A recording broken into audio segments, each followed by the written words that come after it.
Awesome.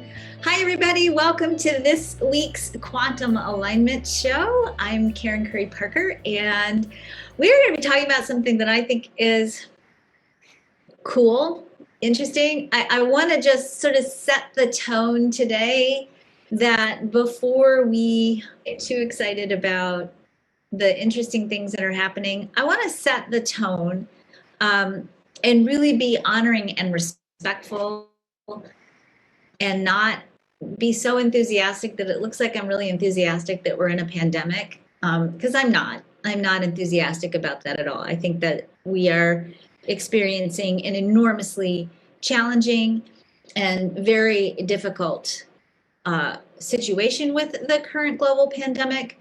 And I certainly think that there are many tragedies and challenges that this pandemic has initiated. I'm inviting us to have a broader perspective on what's going on. A lot of the reasons why I want us to have a broader perspective about what's going on is because having a broader perspective is part of what's in the transits for us right now.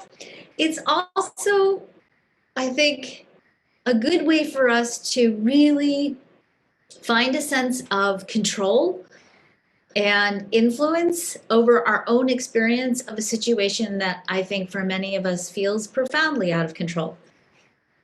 Hang on, now I have to turn my heater off. I'm homeschooling a very anxious 11-year-old right now. She is having to integrate learning on Zoom like you guys do all the time.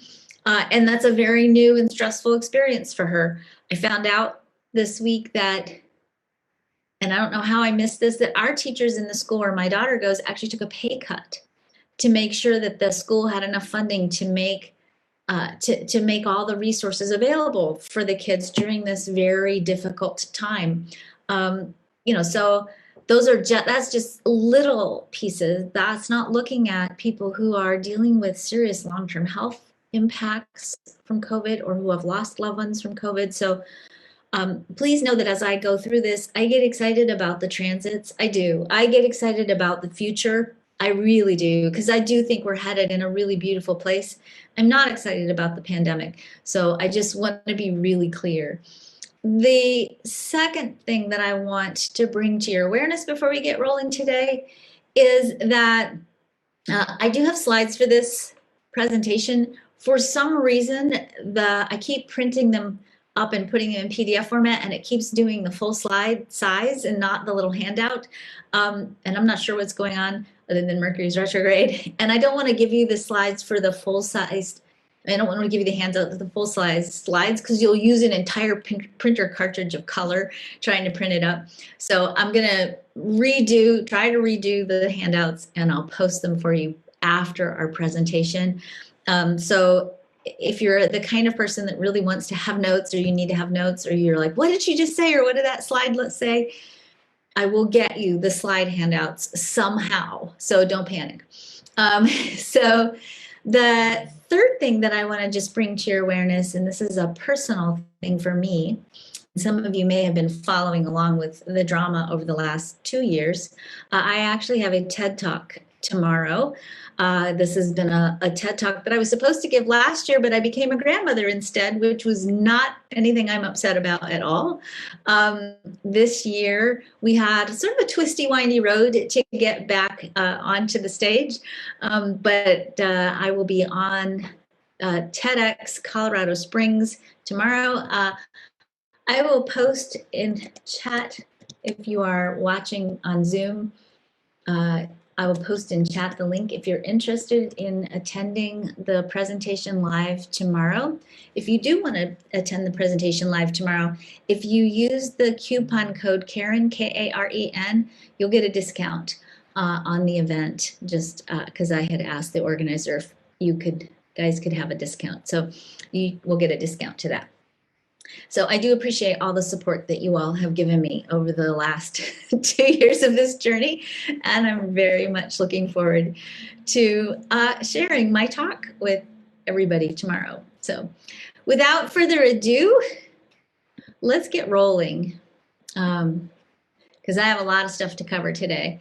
And I want to make sure that we have good enough timing to get it all done and not rush through it. So we are talking today about human design and the coronavirus. I had to be very careful about how I listed it on Facebook, because if you say anything about the coronavirus on Facebook, you get slapped with all kinds of warning labels.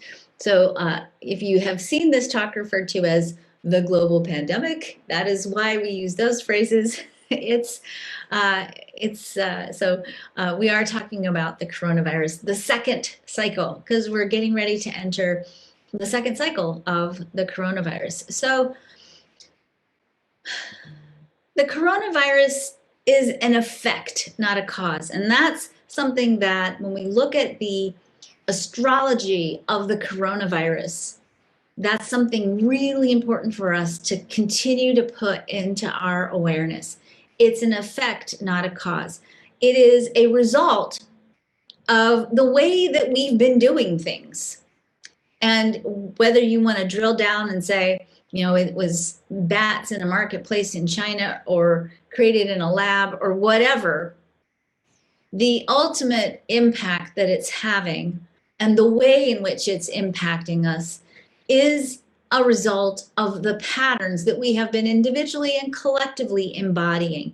And so it's a cause of these, it's an effect, not a cause of these patterns. We really are invited, as we continue to go through this journey of potential transformation and evolution, to really look at what in our pattern behavior, in our choices, what do we need to unwind and untangle and disentangle ourselves from in order to get to a more aligned way of managing not just this crisis, because this year has given us a lot of crises to tend to. And honestly, we're focusing on a lot of them this year, but it's not like these are the only crises that are going on the planet. And certainly, I think it's an invitation for all of us to look at what's going on the planet through the lens of compassion and with the intention of looking at how can we explore our patterns and where perhaps the choices and the patterns of the choices we've made have created some of these effects. In human design, we teach that epidemics begin with the sun in the gate 44 in line 4. So last year, that would put this pandemic actually starting November 3 and 4. It happened overnight in 2019, or it happened for 2 days. If you want to review the overarching story of the coronavirus and its beginnings in terms of the celestial weather, I did write, it's a tiny little book, a little pamphlet book, a mini book called Human Design and the Coronavirus. I will show you at the end of our call how you can get a copy of this little booklet in hard copy. It's available from my publisher, Grace Point Publishing.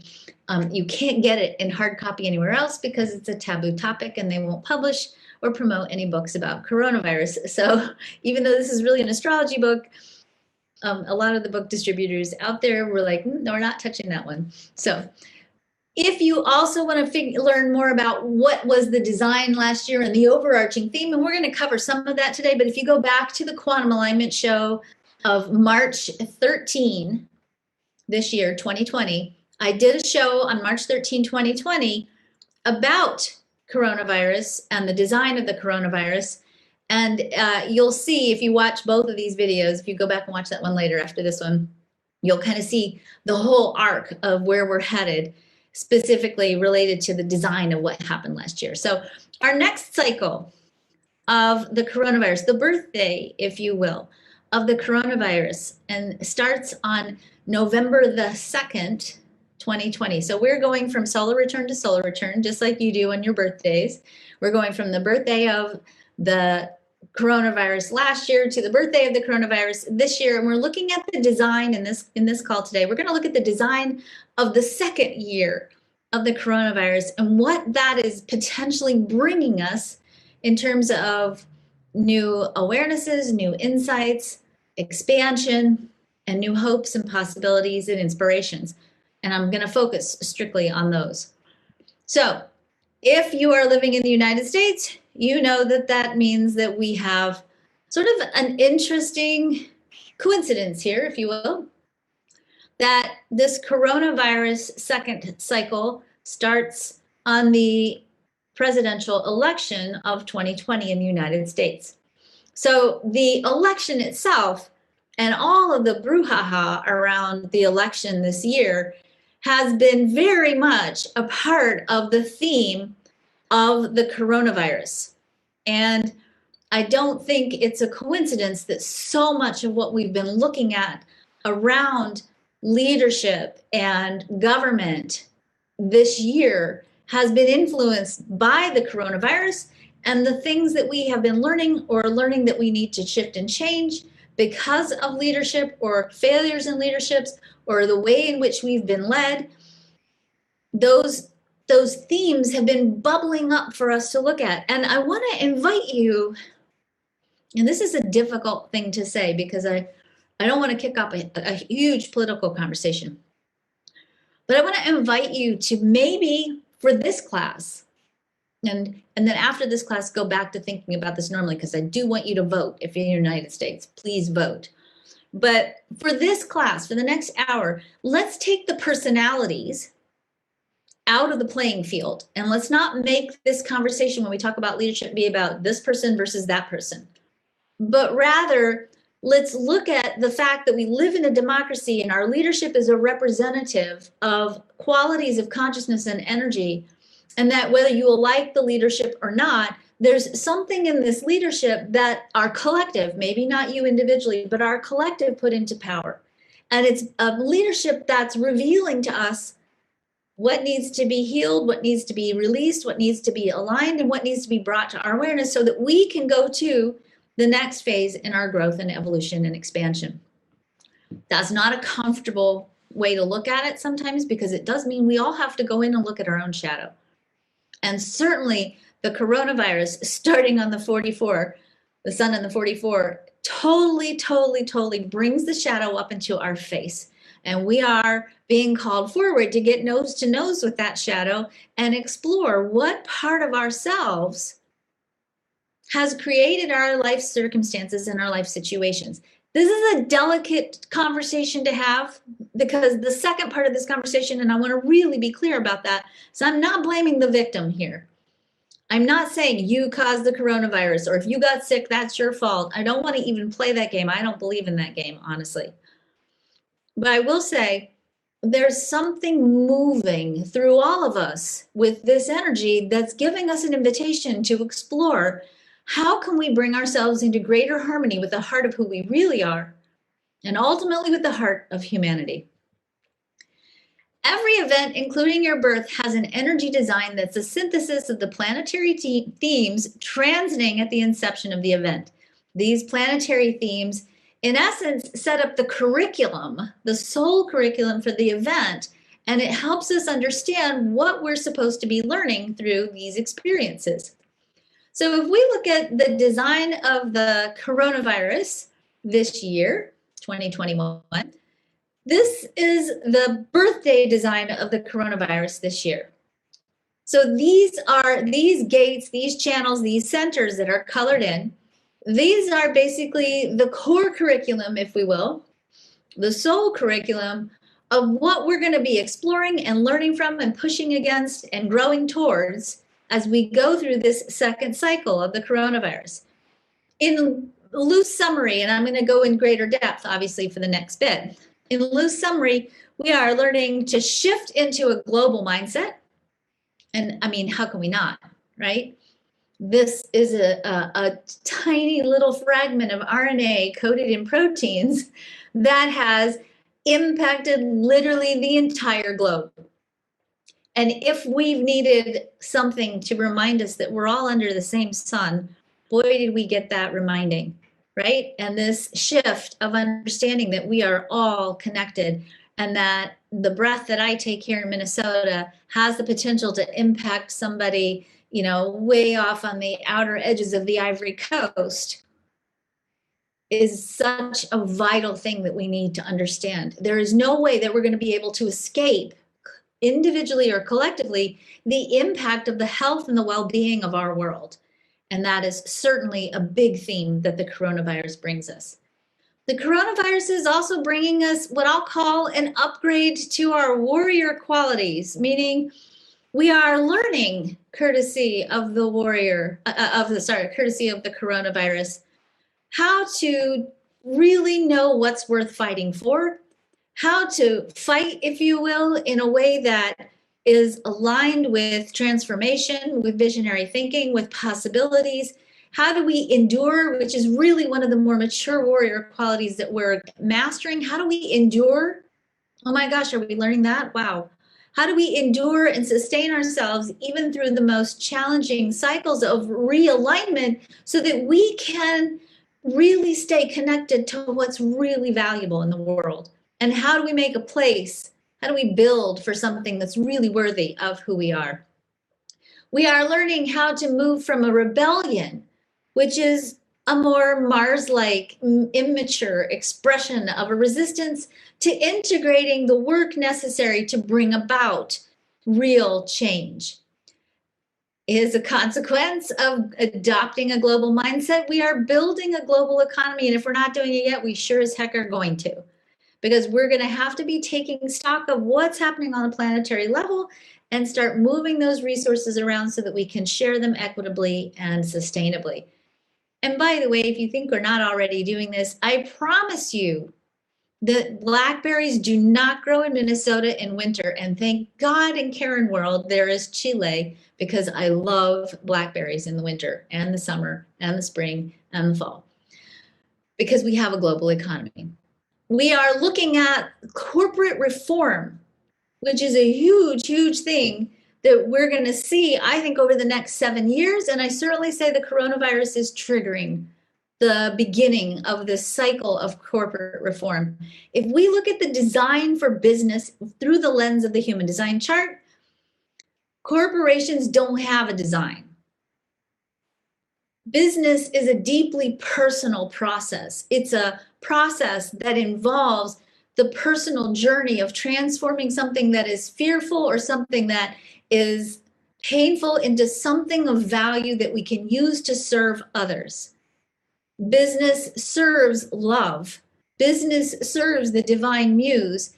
And business, as we'll see later when we talk about it, business has to be grounded in ecocentrism, in this evolving consciousness, not egocentrism. And as we talk about, and we won't talk about this too much, but if you go back and do some of the solar plexus mutation quantum alignment shows I've done, or if you hang on and read my new book that's coming out, The Quantum Human, one of the things that I talk about a lot is that the will center is a center that's under a tremendous amount of evolutionary pressure. It's changing, and part of what's changing is our definition of what's valuable and the way in which we use money and the way in which we do business. And certainly, last but not least, this curriculum is bringing us an exploration in our own, or how to make sure we are living aligned with our own integrity. And we'll talk more about that in a minute. So before we go, or not before, but actually what I want to do is break down all the little parts of this design. And as I said, you're going to love the little things that are on this slide, and you're going to want to look at them and read them and remember them. And I promise you I'll get you the slides. So don't panic if you're like, what? Don't turn the slide so fast. You'll get a copy of this if you want it. So the first thing that we want to look at are the nodes. And the way that I interpret the nodes is, to me, the nodes are sort of the plot outline of the story that we're living in. They tell the theme, or the main theme, the main plot theme of this current second cycle. So in this current second cycle, we are looking at the gate 45 as the south node and the gate 26 as the north node. The 45 brings in the energy of what we are, what we're learning, what we're grounded in, what we have or what we've been contemplating, and we are exploring what's necessary to move forward. I'm sorry, forgive me, I got that backwards. I knew that was backwards, I was looking that up. This gate 26 is in the south node, the gate 45 is in the north node. So forgive me, I flipped that around. So the south node is what we need to have in place in order to move forward to the north node. So the south node is saying, hey guys, while you're in this cycle, you're going to be really going deep into, where are you in or out of integrity? Where are you in or out of integrity with yourself, with others, with your resources, with the world? Because when we're out of integrity, we're not sustainable. We can't sustain ourselves. And when we're in integrity, we are sustainable, and consequently, we can move towards the gate 45 called distribution that says, I can share the resources I have. I can, through my leadership, I can, through my natural state of wanting to give the extra that I have, my need to share, my desire to share, when I have my cup full and I'm sustainable, myself personally, then I can share what I have and who I am with the world. That's our big theme this year. So from this November to next November, 2021, we are looking at where are we in and out of integrity? What do we need to do to bring ourselves back into integrity? Because when we're back into integrity, then we have sustainable resources, and we have access to sustainable resources, and then we have more to share. We have more to give, more to help each other with, so that everyone can move towards a place of having a full cup and being in integrity. Our sun, this is always the theme of a pandemic. The sun is in the gate 44, the gate of truth. The gate of truth is actually the pathway to integrity. If we are out of alignment with truth, we're also out of alignment with integrity. The 44 also gives us a deep intuitive ability to understand the patterns of the past, to be able to look at those patterns in the past, and to be able to take the lessons from those patterns and transform the past, the pain of the past, the fear of the past, into something of value and something of power. So unraveling and untangling what is true and what is truth. And oh my gosh, isn't it so interesting how the coronavirus and the theme of truth has gotten so complex this year? That's the theme this virus has brought us. This theme is saying, hey guys, how do you know it's true? Let's look at that as a theme, right? We've been exploring this theme in so many permutations. If you go to Facebook, there are 487 billion different versions of truth about the coronavirus, just in like one little scroll of your feed. So the sun says, what do you think is truth? And what do you need to do with that truth? And how do you need to live in that truth? And how do you need to be in that truth? What patterns are you living that are going to need to be realigned so that you can live in deeper integrity, create greater sustainability, and ultimately have more to share with the world? That's our big theme. The Earth in the gate 24 brings us an interesting adventure. Now, the gate 24, I like to call the gate of blessings. It has the ability to take a stock of the big picture of what's going on in life, including all the things that have happened to you in the past. And it helps you find the blessings, the gifts in the lessons. It helps you find the bigger why, if you will, around why something's happening to you. So if you've had a pain, a trauma, a bad experience in the past that has been really hurtful, and if you've been stuck in the question, why did that happen to me? What was that about? Why did that person do that? That why question is not the most easy question to answer, but it's in finding the blessings of the experience. Maybe you're not gonna obviously condone what somebody might have done for you, but it's in the resolving of the trauma of the experience, the pain of the experience, the catalyst of the experience, that we often find those places within us where we begin to recognize that our challenges, our pain sometimes can actually be, with time, with healing, not necessarily in the moment, the greatest sources of growth and expansion in our lives. And so the Earth energy is saying, hey, if you want to untangle yourself from all these patterns of the past, you've got to find the blessings in the lessons you're being taught, and then use those blessings to push you further into a cycle of growth and expansion and realignment with integrity. The tricky part about the 24, though, the 24 in its lower expression can sometimes be rationalizing.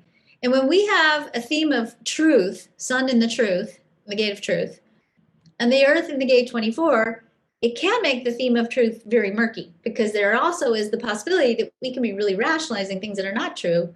We're trying to hope things are true, and they might not be.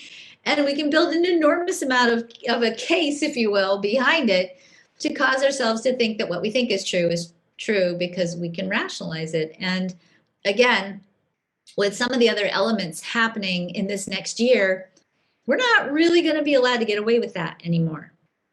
Truth is going to come knocking on our doorstep, whether we like it or not, whether we are, excited about it or not.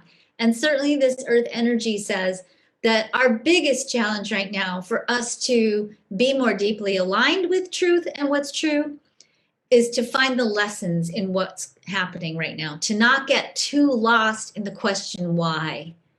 Because the question why might end up being the unanswerable question, but to instead look at the shadow, if you will, and say, okay, it's dark, but yet what is this darkness revealing to me?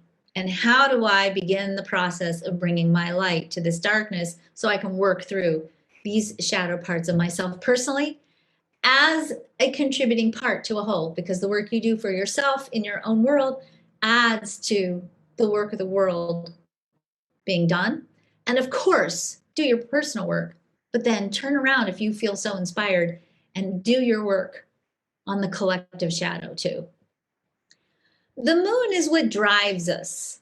So whatever the moon positions illuminate, these are part of what we're driven towards. I find this to be kind of funny.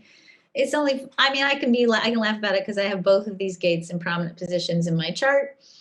The gate 16 is the gate of zest or enthusiasm. The gate 20 is the gate of patience, and it is really one of the regulators of right timing. You really can't pull the trigger on something when you have the gate 20 unless the timing is right, or you push against right timing and then you burn yourself out. So we have this very interesting conundrum here with this moon energy that says we have all this get up and go, this giddy up, if you will, and all this but maybe it's not the right timing, which does have the potential, I think, for the next year to continue to kind of create a little bit of a push me, pull you kind of an energy around momentum. I think that's actually a really beautiful blessing, even though we don't like it. And certainly if any of you feel like you've been, gridlocked in cosmic goo in the last few weeks, and let me say that that's probably going to continue a little bit, while simultaneously feeling like there's a fire under your butt, welcome to the rest of the cycle of the coronavirus. I do think we're still going to have a lot of struggle for momentum. And I think when we look at a lot of what's happening with the research with the vaccine, a lot of what's happening with the dissemination of what do we do? What's the right strategy? Do we go to school? Do we not go to school? Do we have restaurants? Do we not have restaurants? Do we wear masks? Do we not wear masks? Do we take vitamin C? Do we take vitamin D? All of this exploration with this passion about, but we got to fix this, mixed with, but in right timing, does have the potential to create a little bit of a tension for us about pushing and wanting to push. And certainly I would say the real mantra here is giving yourself permission to say, there is a divine plan unfolding here. I got to bring myself into integrity so I can stay sustainable and endure the changes at hand and be enduring for the changes at hand, but to not push against right timing, as tempting as it might be when you start to get impatient. I know that. So we have a lot of planets that are retrograde during this cycle, during this birthday of this cycle. So when we go into this cycle, Mercury is in the gate 32 in a retrograde station. We're already in that Mercury retrograde station right now. It goes retrograde in the gate 32. Now, retrograde cycles mean that we get a do-over. We get a deep introspective process that allows us to rethink where we're headed, what we're doing, how we're doing it. And it's a good time to take stock of what's necessary to stay enduring. And hopefully by now you're starting to see there's some consistent themes here. We have, first of all, back up here in our nodes, right? We have integrity that is enduring, right? Because integrity creates sustainability. So there's enduring in being sustainable, because when you're sustainable, you have the energy to endure, right? And in the process of enduring, we have more to give and share. We see that We have, leading up to this integrity piece, this realignment with truth. We see not rationalizing and settling for less than what you want, not rationalizing something that's not true, finding the blessings in the lessons so that you can stay enduring. And we've got, this patience piece here that the moon brings us that says, look, all in right timing. And the 32 kind of says the same thing. The 32 kind of says, look, all in right timing. But, and here's the piece that's important, the 32 also says, and while you're waiting, get ready. This is actually part of business circuitry in human design. It's the energy that says, if you have a business idea, you got to start laying the foundation for it before you can pull the trigger on a sale, right? You can't go into a transaction and sell something you haven't created yet. Well, I mean, you can, but you probably shouldn't. Okay. You can't go into business and, promote yourself and not have the promotional materials created yet. You got to have like a website or a business card, or at the very least a phone number or an email address, right? So the 32 says, while you're waiting for the right timing, follow those inner promptings around what you need to do to lay the foundation for the manifestation of your dream. So I certainly would say that a lot of the theme that we have for next year is going to be about laying the foundation for the manifestation of our dream. And certainly I would say we're in a 7-year dreaming cycle, all of us collectively, that is about creating a world of equitable, sustainable, just peace. That's what we're actually right now in the beginning of. And so the dreaming, the fantasizing, the imagining that we do right now, and the cues and the clues that we get to follow correctly according to our unique energy configuration are telling us what we need to do to set the stage and the foundation for building that dream. And certainly next year is going to be a building year. Next year is a year where we lay the foundation. And we lay the foundation, and we at least lay the foundation at the very least on a dream level, if not doing the actual work, no matter what the outer reality looks like, no matter what the outside world looks like. We build with enough faith that we take the steps necessary to put it into action, even if we can't see the evidence of it yet. Venus, which is where we have our values and what we value. Venus is in the gate 18. The gate 18, again, brings us the lesson of waiting for the right timing. And while we're waiting for the right timing, correcting the patterns, looking at what needs to be fixed, what needs to be aligned, what needs to be brought into greater harmony with joy and mastery. So again, this theme of cleaning up the patterns. So we've got cleaning up the patterns in the 44. We've got waiting in the 32 and the 20. We've got not rationalizing. We've got moving towards integrity. We've got a whole big cohesive theme unfolding here in many, many different ways through many different languages that the planets speak and the different ways the planets bring us the energies. But the big piece to understand is that part of the work of next year is the continuation of exploring the patterns and cleaning up the patterns, cleaning up the patterns that have brought us into this situation in the first place. Mars is also retro. And Mars is probably the one that gives me the little bit of the pause, for me personally. I think a lot of other astrologers worry a lot more about Pluto and Saturn. I mean, I would worry about those too. But this is the one that gives me the most amount of pause.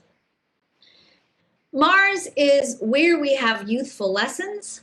It's where we have some of our rebellion versus integration energy. It's sometimes the planet that has war or fighting or conflict associated with it. And Mars in the gate 51, the gate of initiation, which is sometimes called the gate of shock, is certainly an energy that can bring about the unexpected.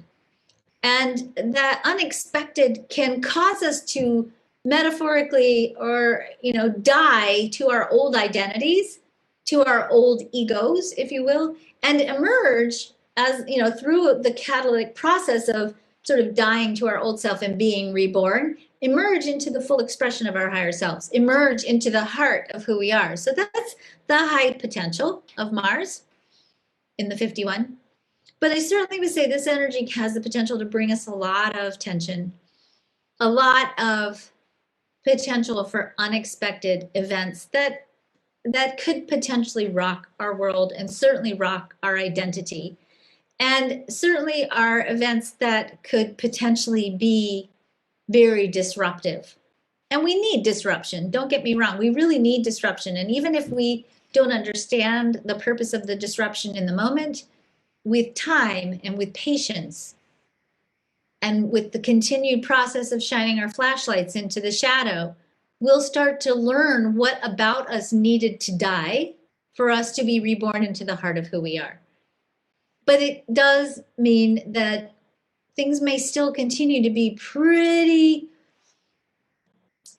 unpredictable. That's a good word. Unpredictable for a little bit longer.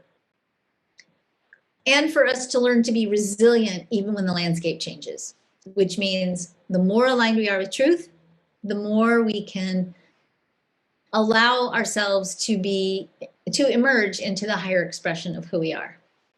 Jupiter and Saturn are almost conjunct, not completely, but almost conjunct. They're both in the gate 61, the gate of wonder. The way that I teach Jupiter and Saturn is they say, whatever the challenge is of Jupiter, if you master that challenge, and Jupiter brings us lessons that facilitate our growth. Saturn brings us lessons. Sorry. Jupiter, good planet. Saturn, okay. Saturn brings us lessons, thank you, Cindy, that oftentimes facilitates our growth. The purpose of Saturn is to teach us. And oftentimes what Saturn does is Saturn burns away all the stuff we don't need, causes it to drop away, sometimes fast, rapidly.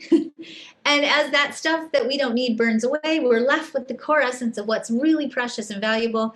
And that core, that seed, is actually expressed through the blessings of Jupiter. Now, you've got these two planets kind of playing in the same arena, the gate of wonder. Now, the gate of wonder, I remember I started at the very beginning with looking at perspective. The gate of wonder gives us the big perspective on the big why of life, right? So we're playing with the 24, the rationalization piece, the electromagnetic of this with our earth energy. But so many planets have been dancing through this gate all year and will continue to do so for our coronavirus second birthday. The real purpose of this energy is to take a step back and look at the bigger picture of what's going on. To not get lost in the moment by moment shifts and changes in the outer and inner landscape, and to instead allow ourselves to see the bigger picture and to remember and realize that we're in a bigger unfolding of something quite mystical and magical, and that we're literally at the beginning steps of where we're headed.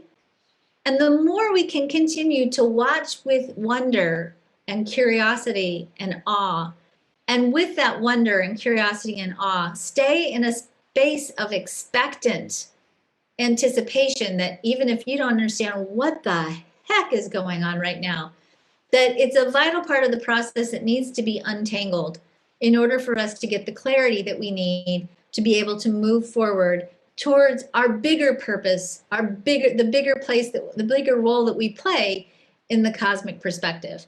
Our perspectives are shifting dramatically, and our understandings of what's happening will continue to change, especially because we're still looking at truth. And with this bigger perspective continuing to knock on our back door and tell us, let us in, right? With that bigger perspective, asking to come in and share with us a different way of seeing the current reality, we're going to reframe what we understand radically over the course of the next year.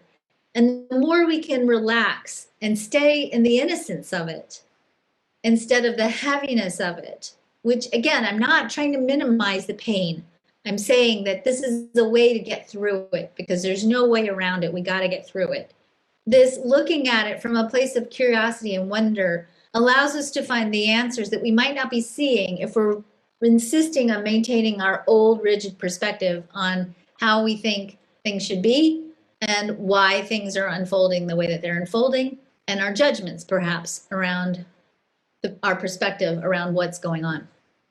Uranus is also in retrograde, and haha, look, we got a theme going here. It's also in the gate 24, the gate of blessings. Again, bringing us these unexpected epiphanies, if you will, that help us see the bigger why more clearly, that are helping us go, oh, oh, I get why this happened. And reminding us that when we stay focused on the lessons and the understanding that everything happens for us, to us for a reason, and we continue to find whatever that kernel of that reason is, and use that kernel of that reason as a driver for the work that we need to do to build what's next, then we'll be able to navigate our way through this cycle of unpredictable upheaval that Uranus has been tossing us around in a lot all year. So Neptune is also in retrograde. You can see there's a lot of retrograde energy happening here. And again, it's going to really continue to create this sort of cosmic push me, pull you effect. And again, with that underlying theme of endurance, it's going to be important for us to really continue to cultivate long-term strategies to stay resilient, to stay connected to our spark, to stay connected to our creative fire, and to not get depressed or despairing or to give up or quit or to abdicate our role in building what's next. It's our time. That's why we're here right now. It's our time.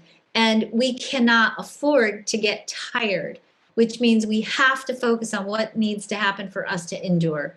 And not to just endure by getting by, not endure by watching Netflix and eating Cheetos, but endure with our spark and our fire intact. Because the world that we're getting ready to construct, if we look at the big perspective over the next 7 years, amazing things are coming. Amazing, beautiful things are coming. A cycle of massive reformation and rebirth and renewal is coming. And it's going to be, I think, a beautiful opportunity for us to let go of all those things that have been burning us out and making our life kind of meh up until this point. It's going to be an opportunity for us to really tap back into our creative fire and the source of our inspirations. The gate 22, Neptune, is our spiritual planet. It brings us our spiritual theme with the gate 22. The gate 22 is surrender. I also call it grace sometimes. It's that place where we learn that if we have the faith and if we stay in that curious expression and allowing the power of our imagination to tap into new quantum perspectives, new quantum realities, new possibilities for our lives, then magic happens.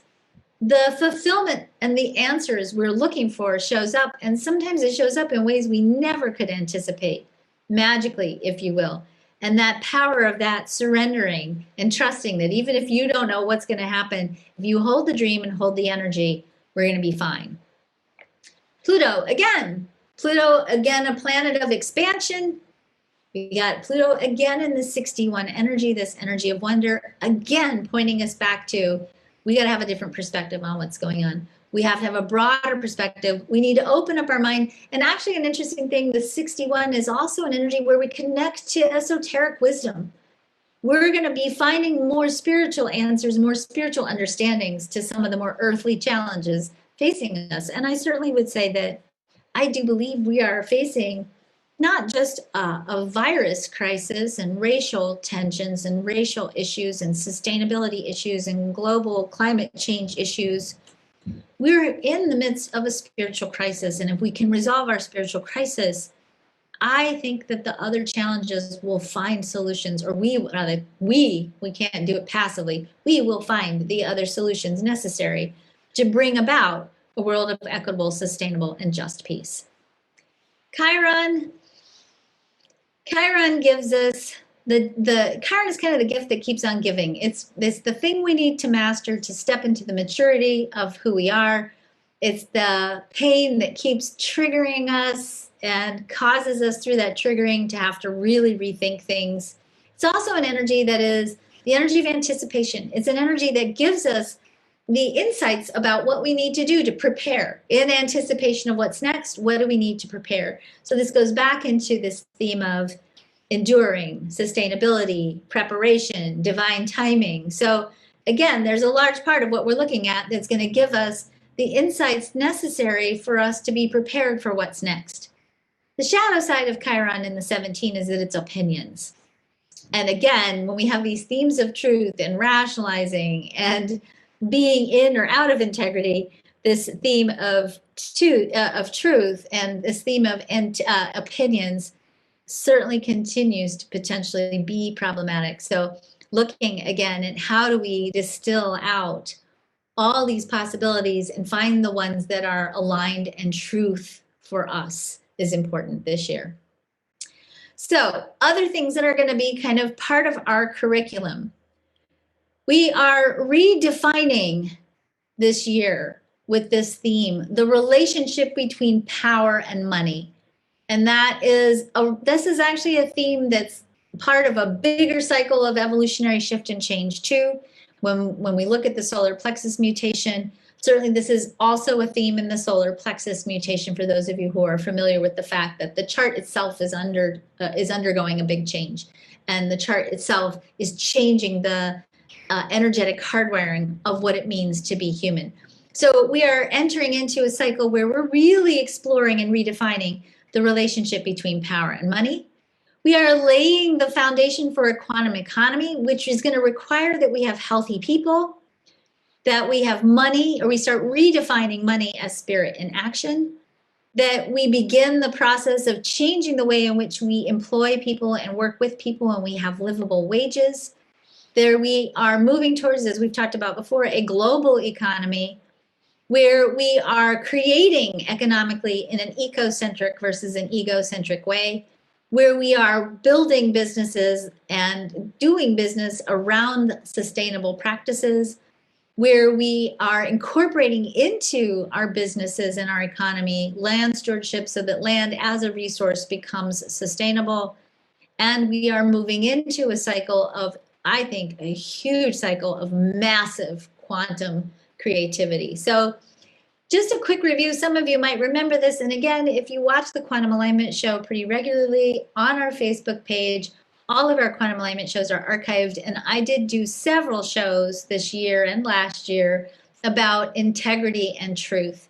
And certainly when we talk about, we need healthy people as a foundation of a quantum economy, an evolving, compassionate economy.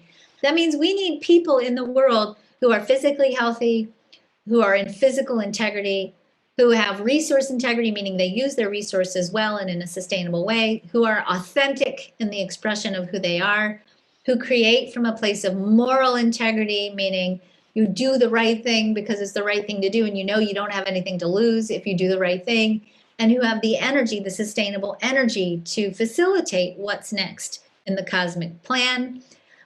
Again, I won't go too much into these because I know I've covered these a lot over the last year, but healthy people need to be in high expression of all 5 core areas of integrity. And I would say that if any of you are involved in any way in a business that helps create healthy people, you're on the leading edge of a quantum economy. And if you've been wondering, when is it going to be my turn? It's your turn. Healers, nutritionists, people who help people access and tap into deeper levels of well-being, it's your time to play an active role in our economy. We're going to be redefining money. Money, if you think about money, the way that we use money and the definition of money has evolved.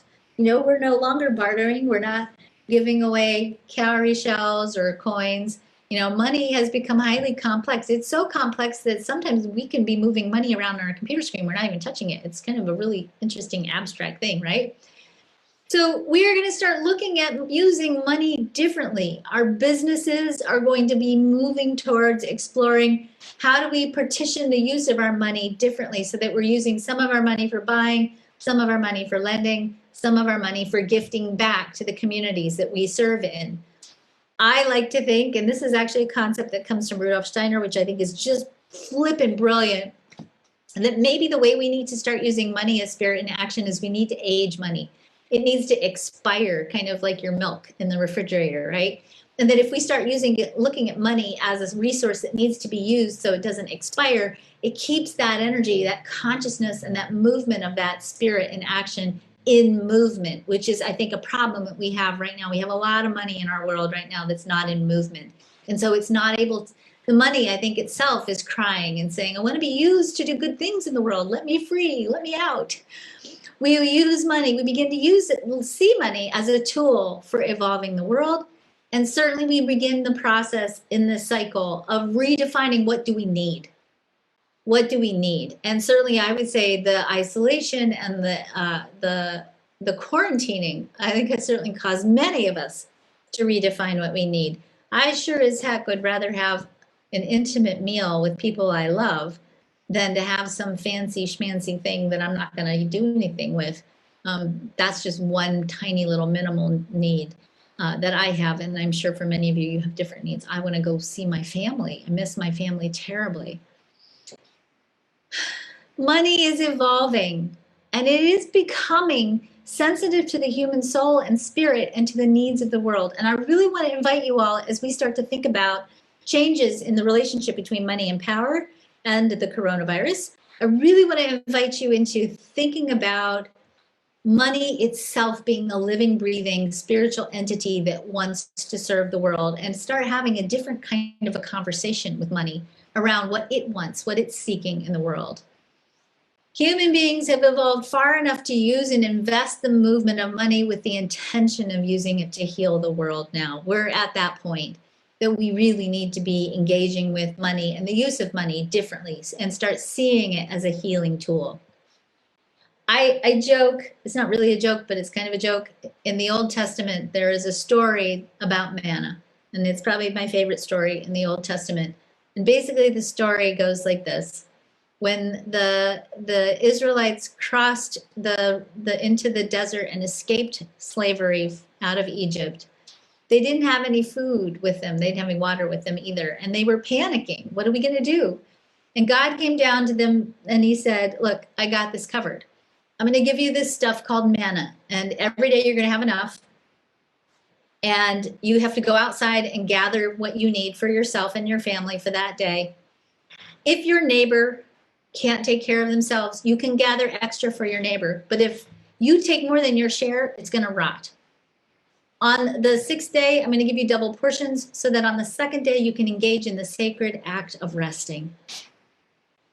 I think that's a really good story that embodies how we should be using money. So maybe we should call it manna-y instead of money as a joke. All right. The second thing we need to be thinking of, we need to be reframing the way in which we pay people. We've got to pay people wages that reflect the value of the goods they create and stop paying them money for time, because that's not enough. And the way in which we pay people isn't supporting the flow of money and abundance in the world. And of course, we have to continue to build a global economy because we're all going to need each other. We are building towards ecocentric versus egocentric businesses. We are building towards sustainable practices and supporting sustainable practices. And as I said, land stewardship needs to be a part of business. And of course, we are creating towards expanding quantum creativity in the world. So just briefly, and I've done a lot of quantum alignment shows on this as well. What is quantum creativity? Quantum creativity is different than the way in which we create now. So let's talk about quantum creativity in the context first of what it's not. We are living, most of us, from a place of being situationally creative, which means most of us are creating in the moment. We're creating in a way that's reactive. We are creating in a way that's determined a lot by our conditioning. We are creating in a way that's short term. We are creating in a way that's finite, that comes from the conditioned mind. We are creating in a way that is a result of our thinking and trying to figure things out, and in a way that's reasonable. As we continue to be forced by the forces of the planet, by the forces of the stars and the planets, as we continue to have to just let go of everything and surrender, thank you, Neptune, right? As we continue to be forced to have to heal our trauma, thank you, Sun in the gate 44.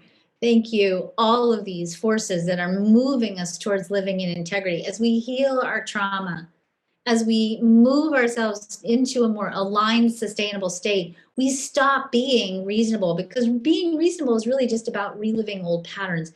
And we start becoming fundamentally creative, meaning we transcend conditioning. We begin to create beyond what we think is possible through epiphanies and revelations. We believe and we trust an infinite source as the source of our creative answers. We create from a place of imagination and possibility. We are living in a way that is aligned with cosmic order and is consequently unreasonable. That's it. That was it. That was kind of an abrupt end. All right, so I jammed all that in there. I hope you got at least a good overview of where we're headed next, what's possible for us. Again, I just wanted to throw this in here because several people have asked about my coronavirus book, and you cannot get it in paperback on Amazon because Amazon thinks it's a book about the virus, not about the planets. So if you want to get a hard copy of this book, if you go to my publisher, gracepointpublishing.com, go to the store.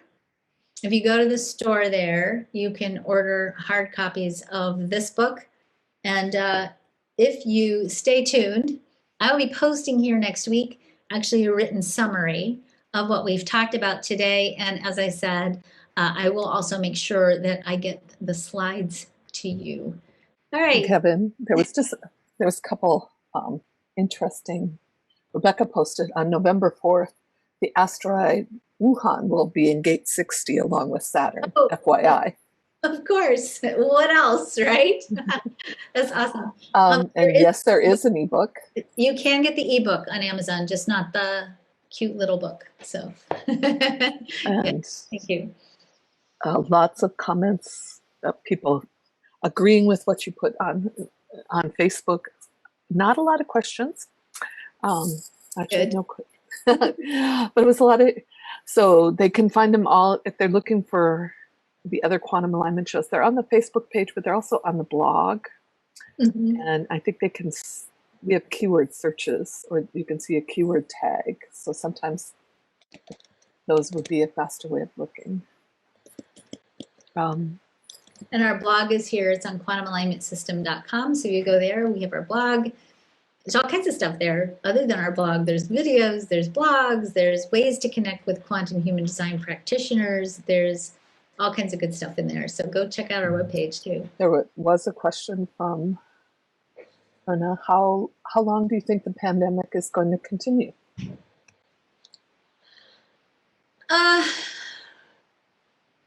Honestly, if I look at the transits, I think we have at least a good year and a half in front of us. No, and I think that I honestly, I think we have we have at least for the next 4 to 5 months, we still have some disruptions happening. So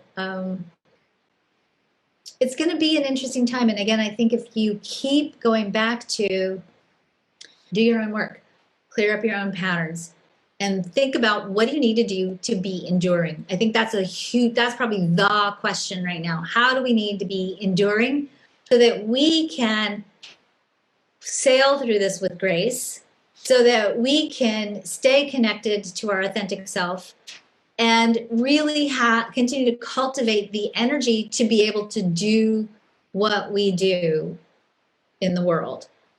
And that means you got to do self-care. It means you've got to do the things that are going to keep you sane and grounded. You've got to do the things that are going to keep your own cup filled up. And I certainly would say, there's a lot of old-fashioned things we can go back to doing that I think are really important, including cultivating a relationship with your creativity, for example. I think we've gotten so comfortable being watchers and observers and not doers, that we've become so comfortable being consumers and not creators, that it really is an important time for us to get back into our creative essence and giving ourselves permission to create, really literally create in the way that we think of traditionally as creativity, because it's a stress relieving thing, but also to look at creativity as a path to expanding our way to see possibilities. So light bulbs are as an example of quantum creativity. Literally, the idea of a light bulb was an epiphany. So that's an example of quantum creativity. Well, I saw a couple questions that had come in, but we're at the top of the hour. Did you want to take one or two more questions? Take one more question, and then I have to scoop because I have a class on how to sew a doll with my daughter as part of my creativity protocol. So. Well, Then Lindsay's question is very on Facebook says, what are your favorite kid quantum resources? My favorite kid. Okay, so I have to honestly say I don't think kids need quantum resources because they already get it. I think the most important thing with our kids is to not shut down their dreaming. Don't make them be practical and grounded and squished into being reasonable too quickly.